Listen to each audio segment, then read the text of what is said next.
Баршаларыңызға да ассалаумағалейкум, арнама қош келдіңіздер. Арнама қолдау көрсетіп, тіркеліп отырған сіздерге көп рахмет. Баршаңызға да Алланың нұры жаусын. Екі қасқыр.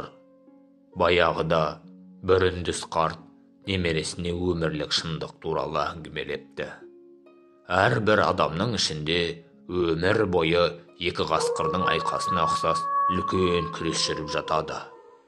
Бірінші қасқыр қызғаншақты, өзімшілдікті, мен, өтірікші, күндестікті білдіртсе, екінші қасқыр адалдықты, мейірімді, шынайылықты, кішіпейілдікті білдіреді. Атасының сөздері жүрегін тебіренткен кішкентай ғана балақай біраз ойланып отырып сұрапты. Ал соңында қай қасқыр жеңіске жетеді? Езуіне аз ғана күлкі үйірілген атасы былай деп жауап беріпті. Қай қасқырды көп азықтандырсаң, және де қай қасқырға көп уақытыңды бөлсең, сол қасқыр жеңіске жетеді депті.